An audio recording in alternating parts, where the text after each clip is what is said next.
Arthur.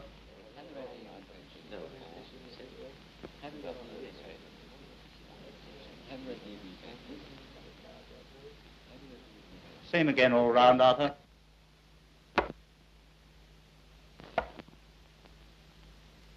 Ah, here's Greville.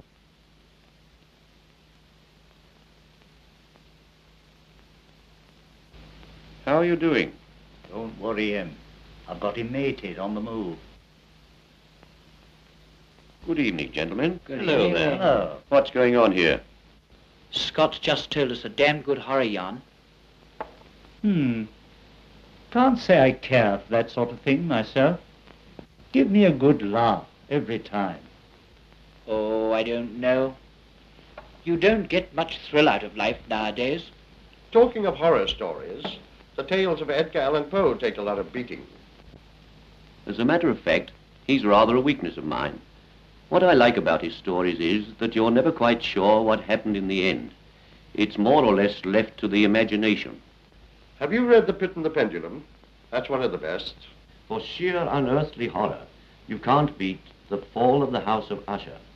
It's a story of a house enshrouded in mystery, of weird happenings, of the strange wanderings of the Lady Madeline in the woods at night. If there's a copy here, I'll show you what I mean. Ah, here it is.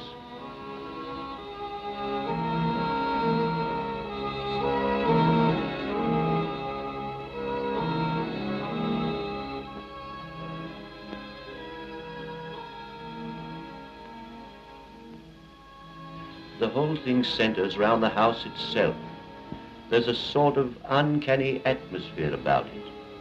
Nothing definite, a suggestion of decay, of approaching dissolution, which is reflected in the minds of the characters.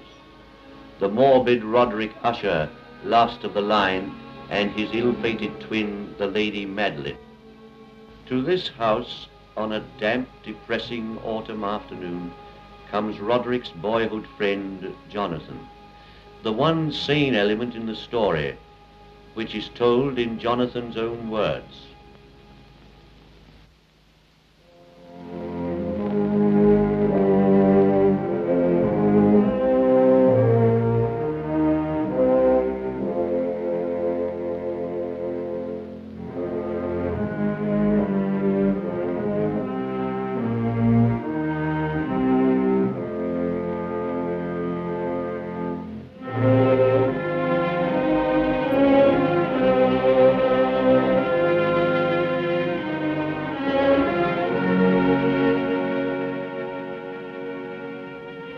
During the whole of a dull, dark and soundless day, I had been passing alone on horseback through a singularly dreary tract of country.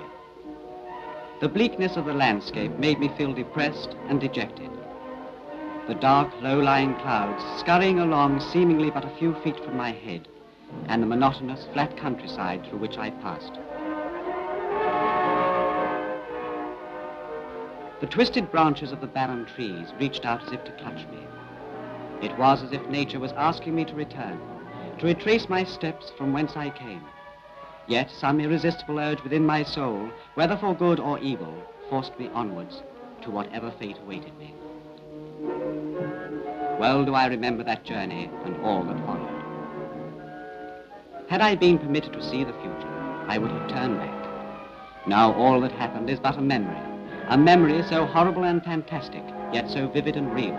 It will haunt me for the rest of my life. As the shades of evening drew on, I found myself within view of the melancholy house of Usher. And with the first glimpse of the building, a sense of insufferable gloom pervaded my spirit.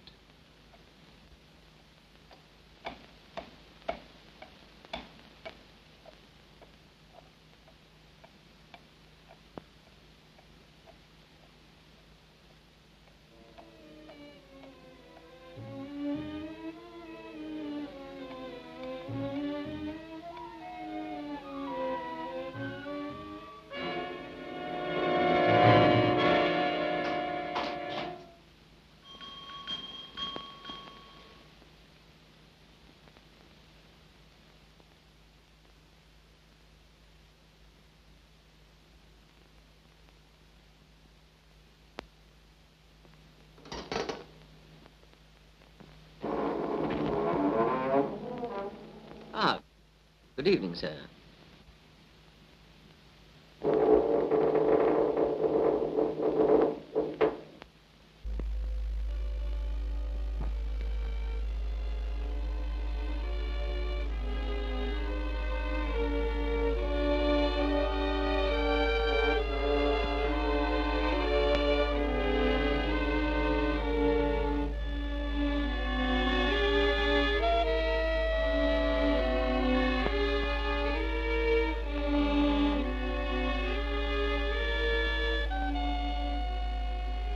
I beg, sir, to introduce myself, Dr. Cordwell, physician to the family of Usher. I feel I must tell you, you are entering a most unhappy house. Heed my warning and leave, while the chance is yours. Although I was a little surprised and disturbed at the doctor's words, I had little time for reflection, as shortly I approached the study of my friend, Roderick.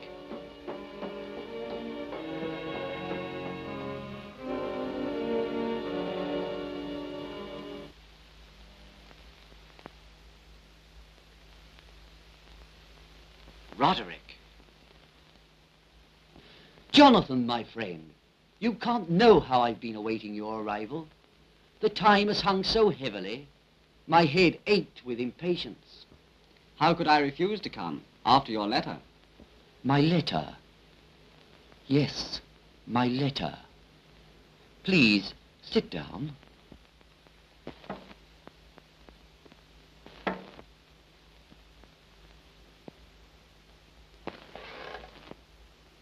You can't know how earnestly I've been waiting for you to come. I am alone here. I need your companionship to bring me out of myself. You mentioned my letter. Yes. From the sound of your letter, you seemed unwell. So naturally, I hastened to come. I'm glad. My illness is a family evil, and one for which I despair to find a remedy. It is a mere nervous affection and will undoubtedly soon pass off. But until it does, I'm sure there is no remedy. I find only the most insipid food endurable. I can wear clothes only of a certain texture. The scent of all flowers is oppressive to me. My eyes are tortured by the faintest light.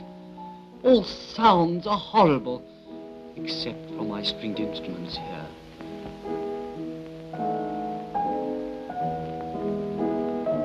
There, my friend, you can judge how I've been living.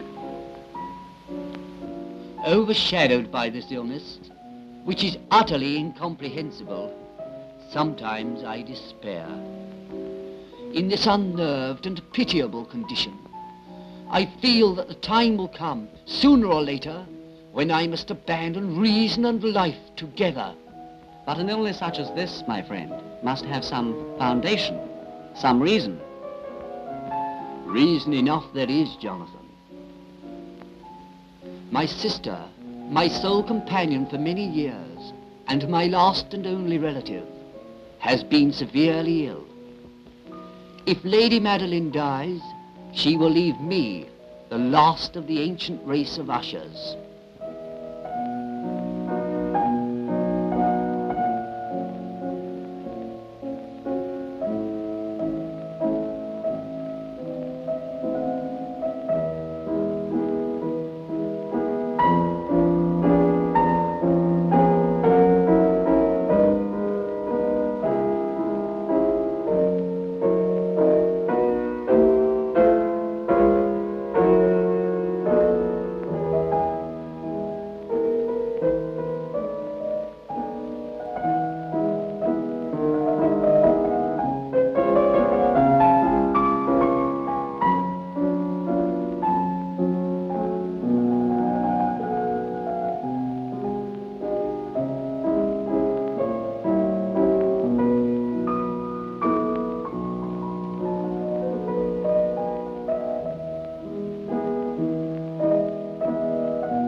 Her disease has long baffled the skill of her physician. A settled apathy, a gradual wasting away, and frequent, although passing affections of a partially cataleptical character. It's horrible.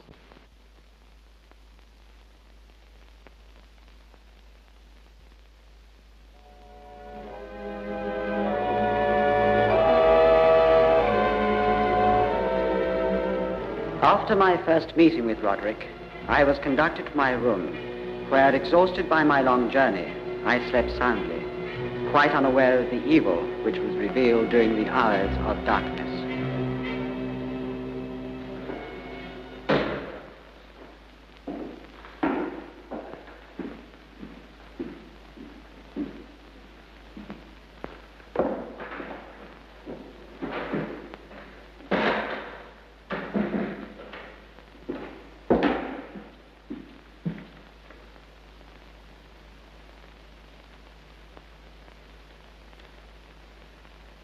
So your friend has retired for the night.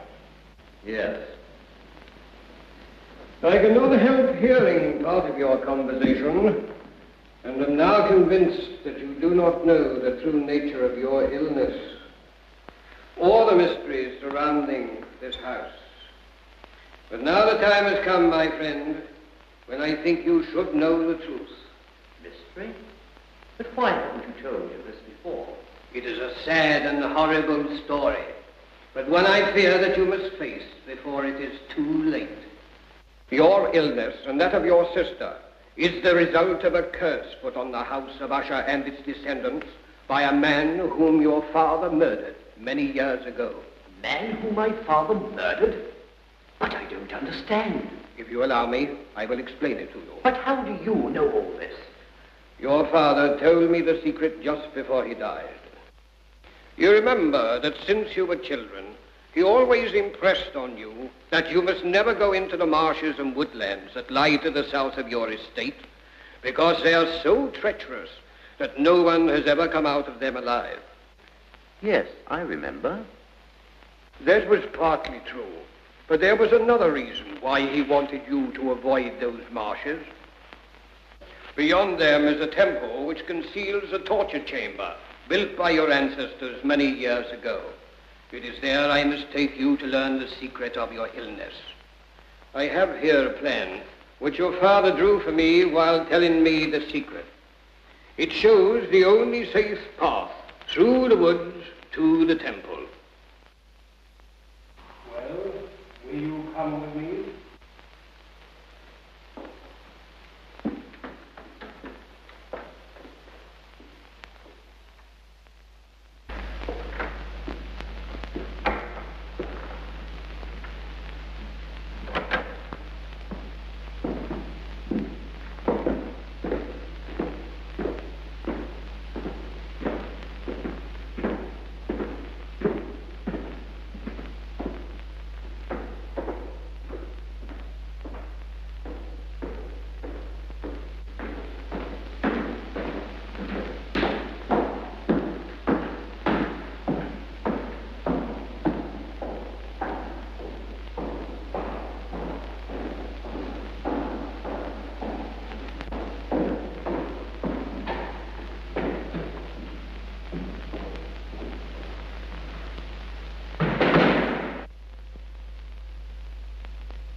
story I am about to tell you begins many years ago, when your mother was a young and beautiful woman.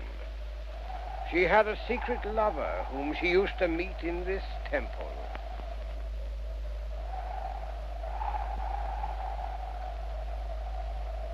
This became known to your father, and one day he followed her, and, hiding in the woods over there, watched them meet and enter through this door.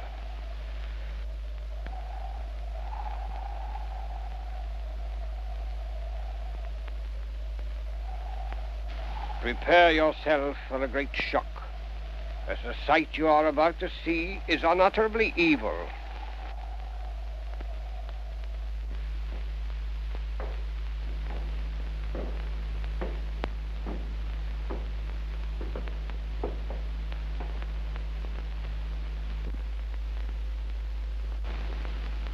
Fury and anger rose in your father, and he burst open the door and rushed at the lover, whom he easily overpowered.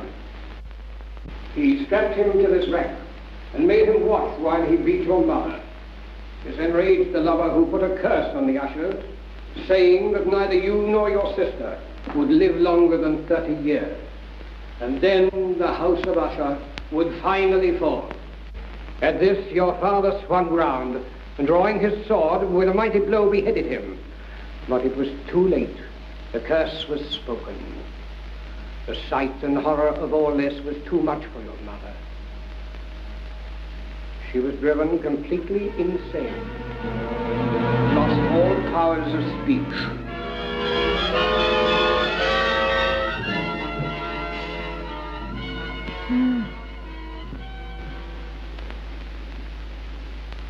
Yes, that is your mother.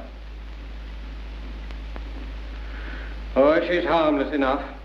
But should you attempt to touch the head, she has the strength to tear you to pieces. The body decays, but the head lives on and has aged with time. Where is it? There.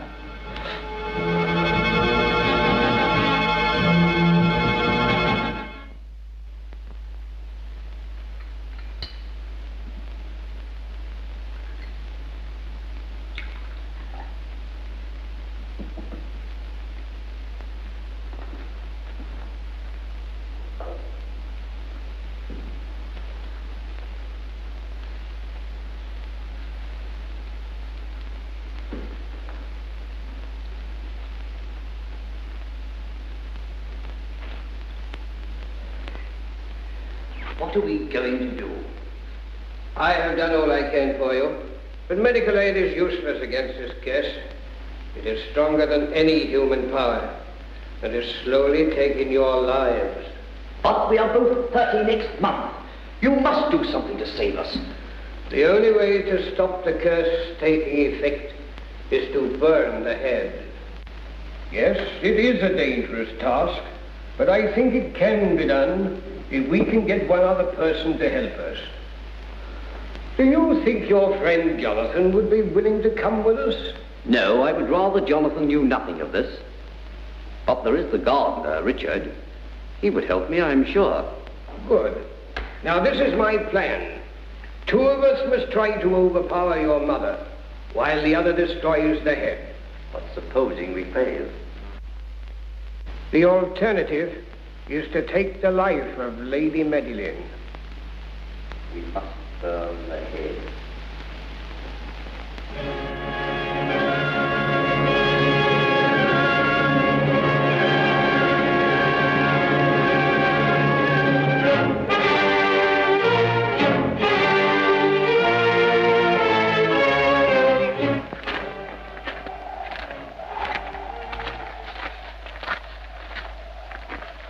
You both know exactly what to do. Yes. Richard? Yes, sir. Very well, then.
Now.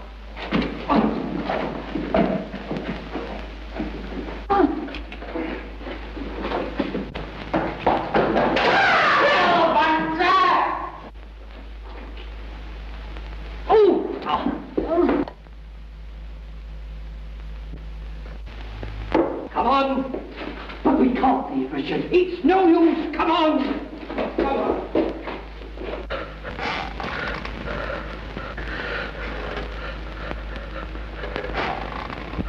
No.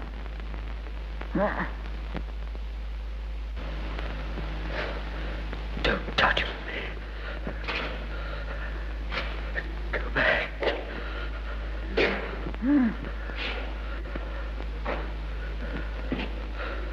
Go away.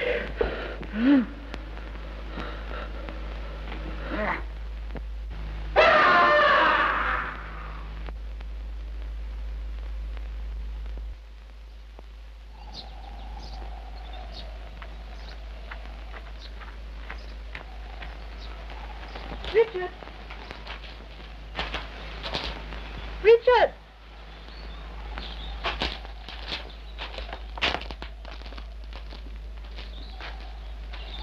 Richard, are you there? Richard!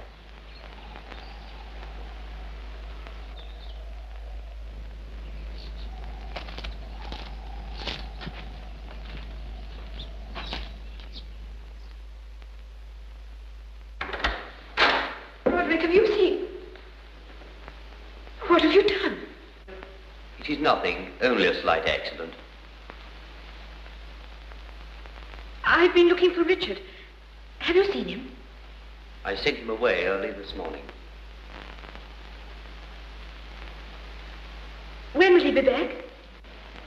He will not be coming back. Oh.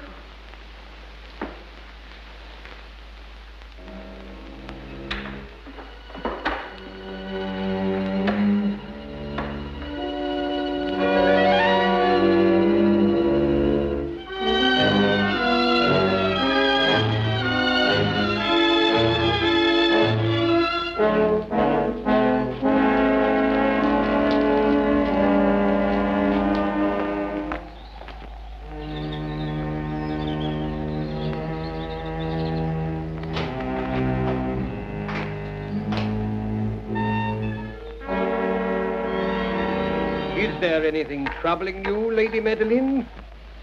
No. No, nothing, thank you. I was just looking at the horses.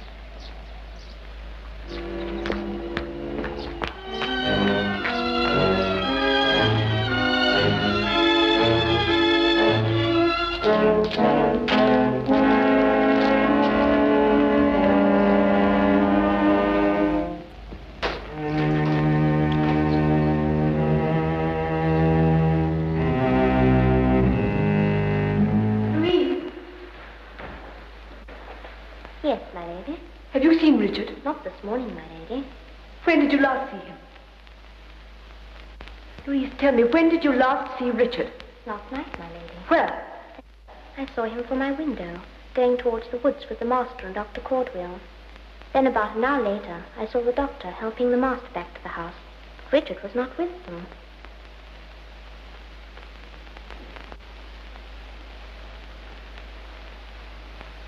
Louise, I'm afraid something terrible has happened to Richard. I shall need your help. Tonight, after Charles has given me my drink, I shall leave by the back stairs. You must meet me in the courtyard with my cloak. Yes, my lady. I will be there.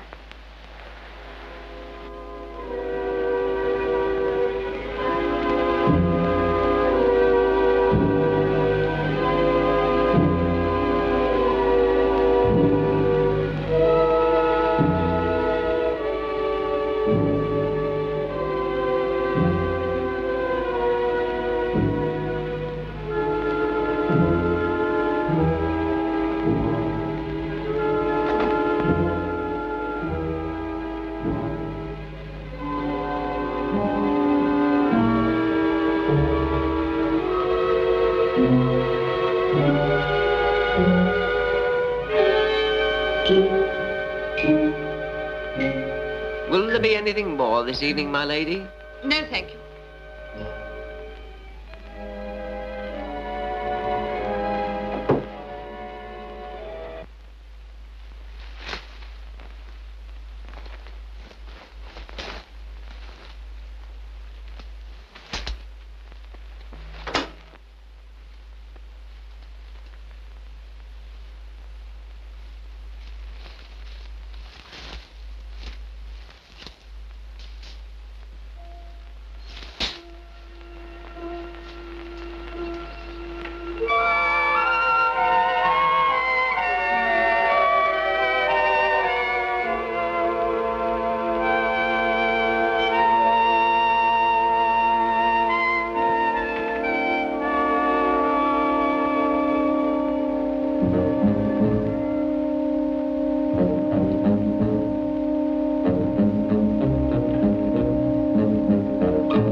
Here I am, my lady. Have you the cloak? Good. Now, Louise, I want you to go back to the house. But, my lady, where are you going? To try and find out what has happened to Richard. Oh, no, my lady, don't go alone. I must try. My lady, there's a danger. Louise, you can help me most by going to your room and waiting for my return. If I'm not back within an hour, go to the master and tell him that I've gone to the temple. Tell the master that you've gone to the temple. Very well, my lady.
What is it? What is the matter?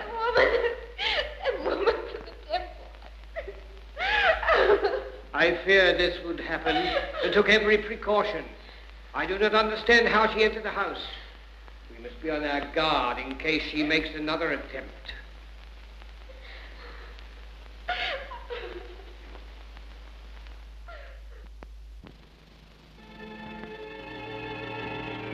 For several days, I have tried to alleviate the melancholy of my friend. We painted and read together, or I listened as if in a dream to the wild improvisations of his guitar. And the more a closer intimacy admitted me into the recesses of his spirit, the more I realized the futility of any attempt to cheer his darkened mind.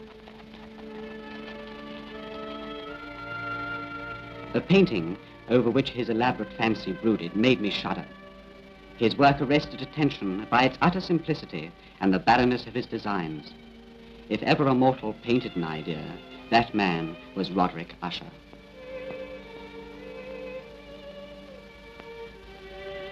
I shall always bear the memory of the solemn hours I spent alone with the master of the House of Usher.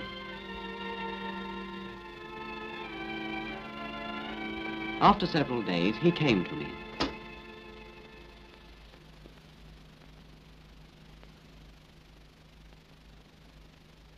Lady Madeline is dead.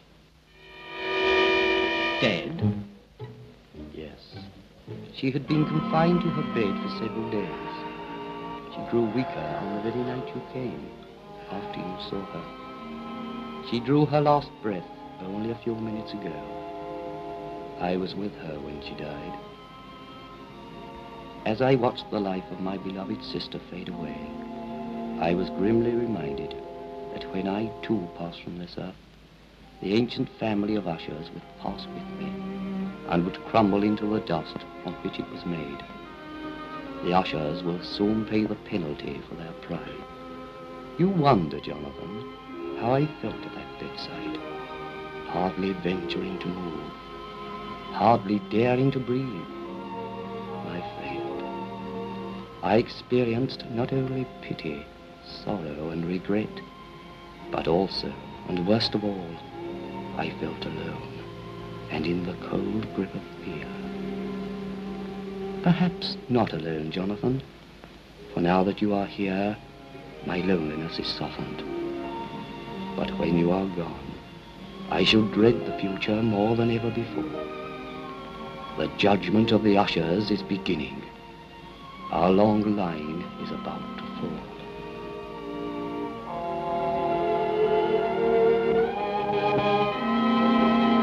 Lady Madeline is no more.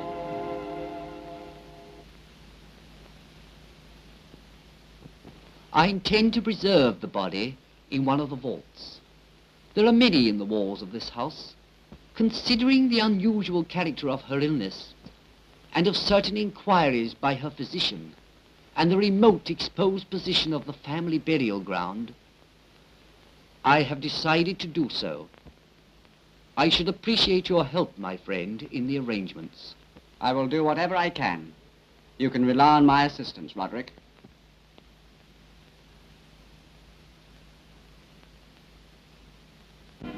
At the request of Usher, I personally aided him in the arrangements for the temporary entombment.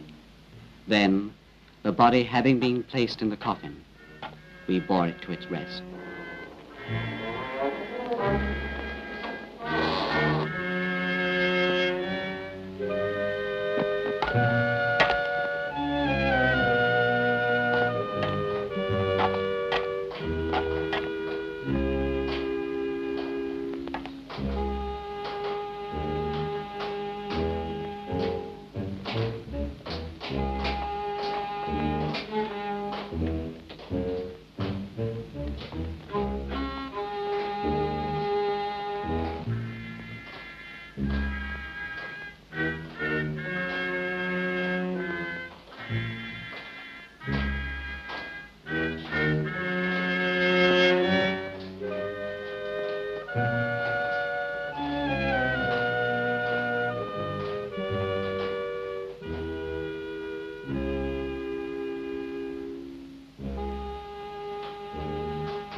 I could see no way to relieve the distress of my friend.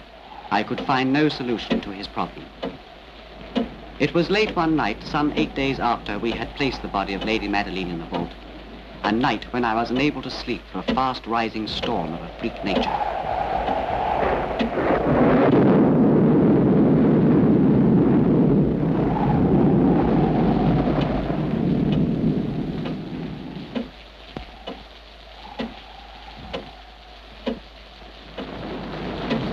I could not rest.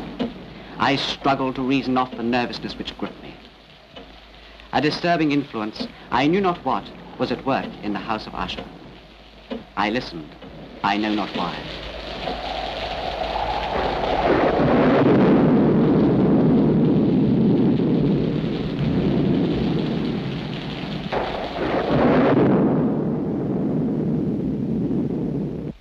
Instinctively, I felt that Roderick was uneasy too.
What is the matter? Why are you hurling your gun like that? I thought it was her. I thought it was Madeline. What? What are you saying? Haven't you heard her? Haven't you heard the noises from the vault? Come. Sit down here and rest. I know what to do. I think I can help you.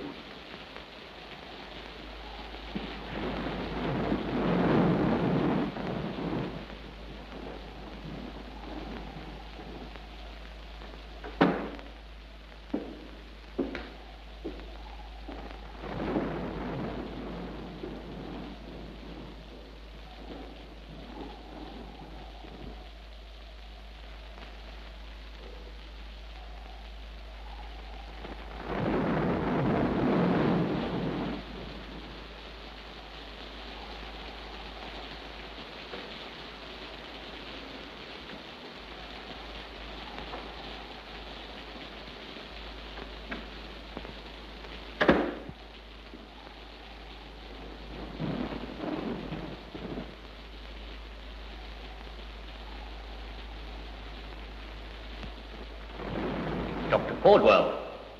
Where are you going with that gun? To the temple. Don't worry. You leave this to me.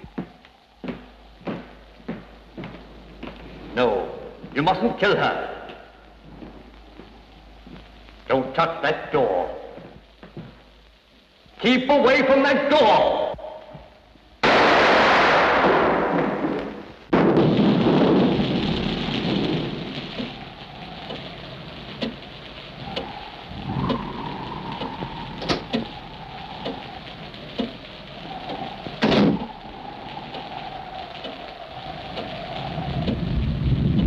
The storm.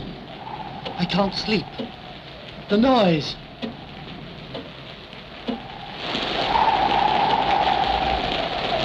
Let us close the window. The air is chilling and dangerous.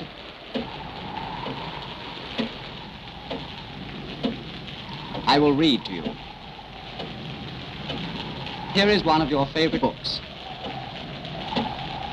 Perhaps it will help us pass this dreadful night together.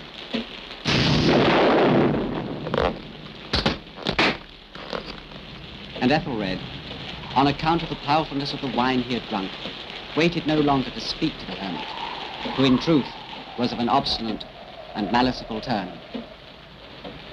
But feeling the rain upon his shoulders, and fearing the rising of the tempest, uplifted his mace, and with blows quickly made room for his gauntleted hand. And pulling sturdily, he cracked and ripped and tore asunder, but the noise of the dry and hollow-sounding wood reverberated throughout the forest.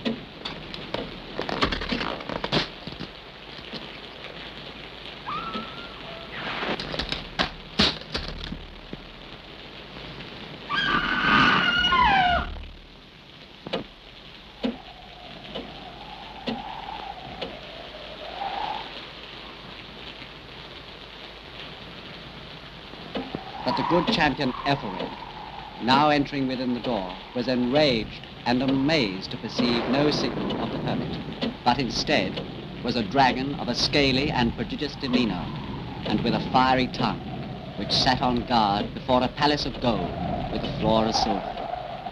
And Ethelred uplifted his club and struck the dragon on the head with a shriek so horrible and piercing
Didn't you hear it?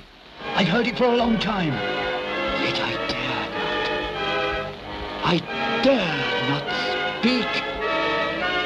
She's alive, I tell you. We have put her living in the tomb. I tell you, I heard her first feeble movements in the hollow coffin many hours ago. Yet I dare not speak. And now, tonight, Ethelred, and the breaking of the hermit's door, the death cry of the dragon and the clang of the shield. Say rather, the rending of her coffin, and the breaking of the iron hinges of her prison, and her struggles within the coppered archway of her vault. Haven't I heard her footsteps on the stairs? Haven't I heard the horrible, heavy beating of her heart? Madman!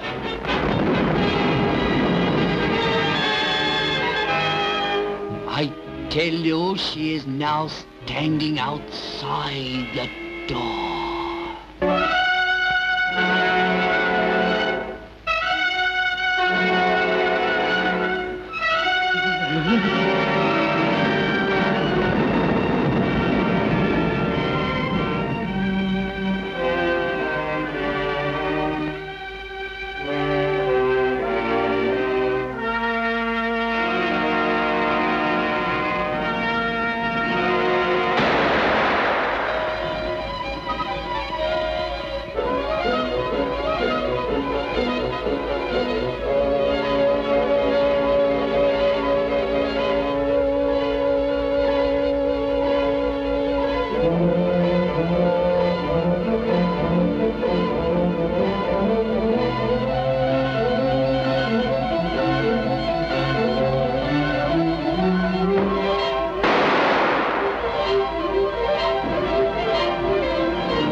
And that is the end of the story.